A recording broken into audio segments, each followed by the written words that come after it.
What if the story you've been told about your own life was never your story to begin with? For 28 years, I navigated the world wearing a name that felt borrowed, living in a family portrait where I was the blur in the corner. My father's voice was the narrator of my origin story, and his narration was a single, brutal accusation: "You are not mine."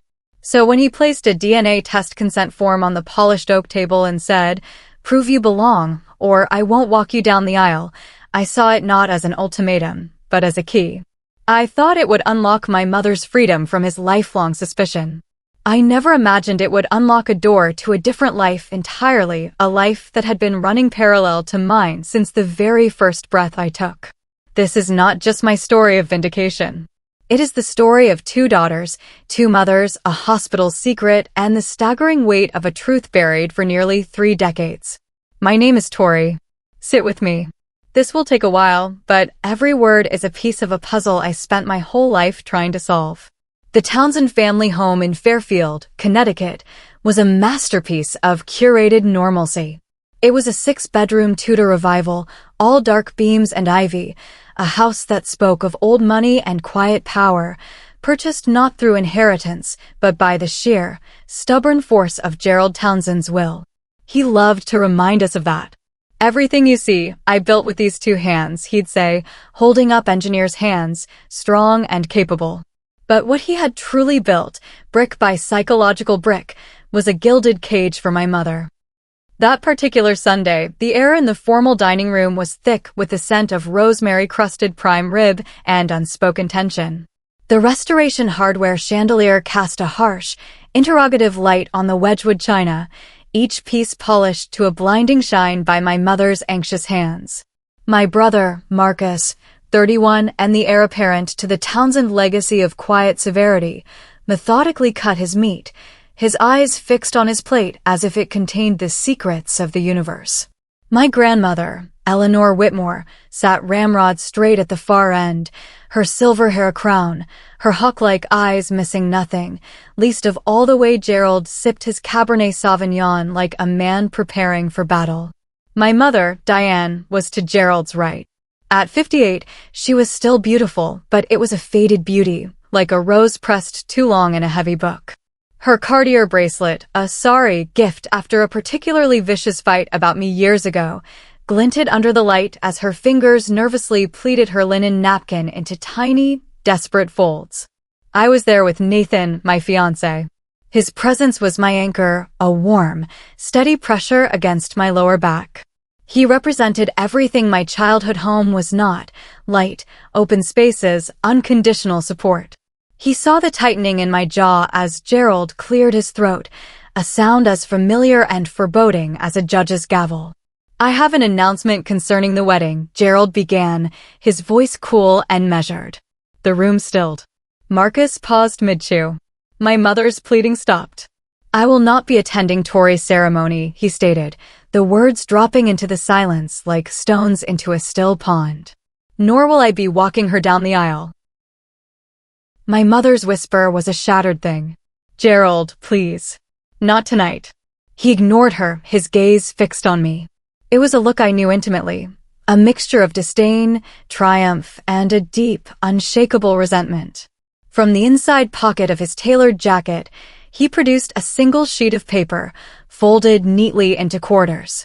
With deliberate slowness, he unfolded it and slid it across the vast expanse of the oak tabletop. The paper whispered against the wood, a sinister sound. It was a consent form for a paternity test from a clinic called Veritas Genomics. His signature, that sharp, arrogant slash of ink, was already at the bottom. "I've carried this doubt for 28 years, he said, his tone almost conversational, as if discussing stock portfolios. "I will not participate in the charade of giving another man's daughter away. Not anymore. The pretense ends here." He took another sip of wine, letting the cruelty hang in the air. "You have 6 weeks until the rehearsal dinner. Take this test. Have the lab send the certified results directly to me, and I will share them with the entire family. If the science says you are my blood, I will be at that church. I will walk you down the aisle. I will even offer you and your mother a public apology." A cold, mirthless smile touched his lips. But we all know what the science will say, don't we? The word cuckoo hung unspoken in the air. He had called me that to my face when I was 14, after I'd won a science fair he'd refused to attend. The cuckoo's chick is always the loudest, he'd said, demanding resources that were never meant for it.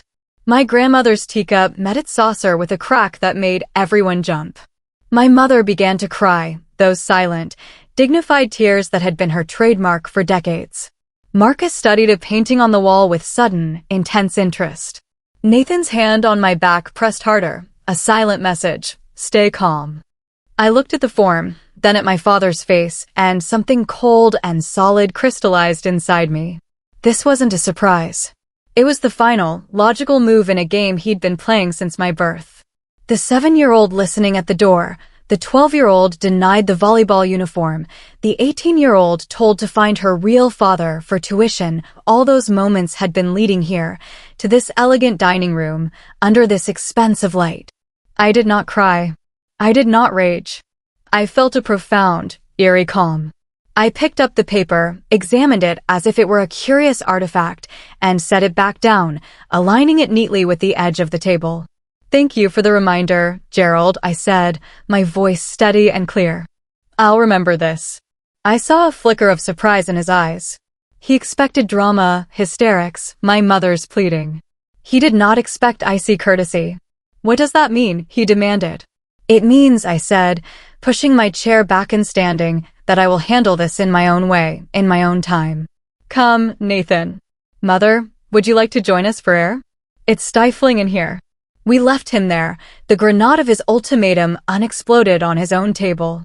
As we walked out, I heard my grandmother say, her voice dripping with contempt, well, Gerald, you've certainly outdone yourself this time. To understand the dinner, you must understand the blueprint of my life, drafted by Gerald's suspicion. I was 7 when I first understood my otherness. It wasn't just the mirror. It was the language. The hair, he'd muse aloud, twisting a strand of my blonde bob around his finger, his touch making my skin crawl. Where does it come from? Your mother's side has brunettes. My side has brunettes. It's a mystery. He said mystery like it meant crime. At 12, when I made the junior varsity volleyball team, he refused to sign the permission slip. I'm not investing time and money into extracurriculars for a child who isn't mine. He told me at breakfast, while across the table, Marcus crunched his cereal, eyes wide. That afternoon, Gerald took Marcus to buy new, top-of-the-line baseball cleats. At 18, the divergence became a canyon. Marcus's acceptance to Boston University was celebrated with a vintage bottle of champagne. My acceptance to nursing school at UConn was met with a spreadsheet. Annual tuition, $15,000. Room and board, $12,000. Total 4-year investment, over $100,000. I do not make 6-figure investments in genetic strangers. So I worked. I waited tables until my feet ached, tutored chemistry, took out loans that felt like chains around my future. I graduated with honors and $68,000 in debt. Gerald's comment at my graduation dinner? A nurse. A practical choice for someone with no safety net. But the true casualty was never me. It was my mother. I became the perpetual weapon in their marital Cold War. A missed credit card bill? Well, if you weren't so busy hiding the truth about her. A disagreement about vacation spots. Why don't you take her to Paris? I'm sure her real father would appreciate it. I watched her shrink year by year, her spirit eroded by the constant, acidic drip of his doubt. The darkest moment came 5 years ago. A 2 a.m. call from Grandma Eleanor. She'd found my mother in the master bathroom, an empty prescription bottle of Ambien in her hand. The ambulance arrived in time. In the hospital, pale and fragile under the fluorescent lights, she whispered to me, I just wanted the accusations to stop. Just for one night of quiet. Gerald visited once.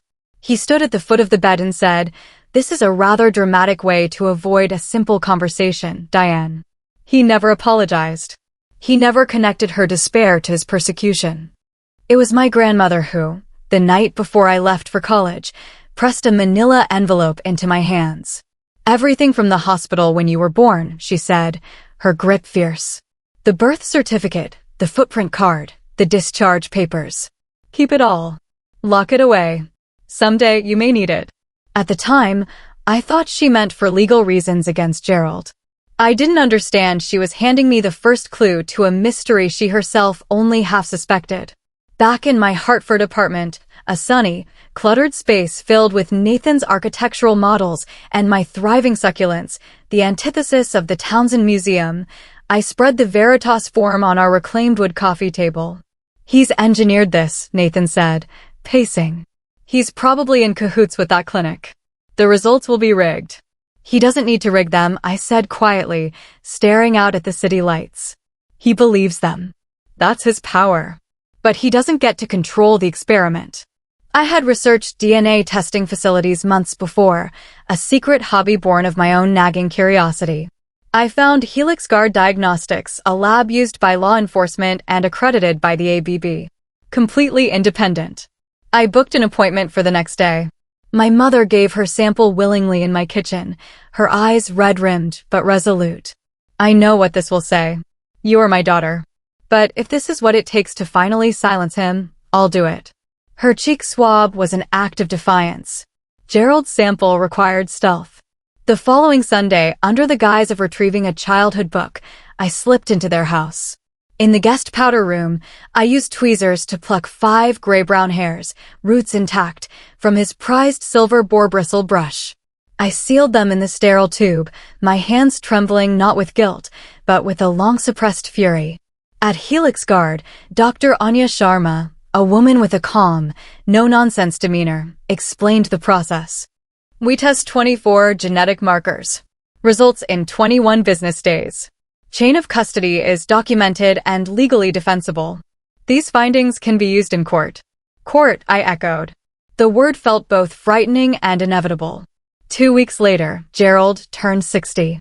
The celebration was at the Fairfield County Club, a temple to his success. I wore a simple, elegant black sheath dress, armor.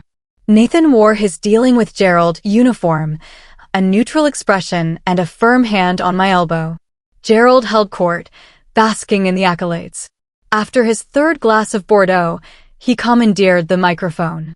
He thanked everyone, praised Marcus's latest promotion, gave a perfunctory nod to my mother's years of service. Then his laser gaze found me. "And I see my daughter is here," he said, the pause before daughter heavy with sarcasm. A few sycophantic chuckles rippled through the crowd. "I hope she's given some thought to our little family project. To proving her origins." "Dad," Marcus said, shifting uncomfortably. "No, Marcus, let's be adults." Gerald boomed, playing to the room. "You know, in nature, there's a fascinating phenomenon. The cuckoo bird. It lays its egg in another bird's nest. The adoptive mother works herself to the bone feeding this imposter chick, often at the expense of her own." He raised his glass to me. "A beautiful, demanding cuckoo. But it never truly belongs." The gasp was collective. My mother looked like she'd been slapped. In that moment, the last filament of hope that he could be reasoned with snapped. I stood, my chair scraping loudly.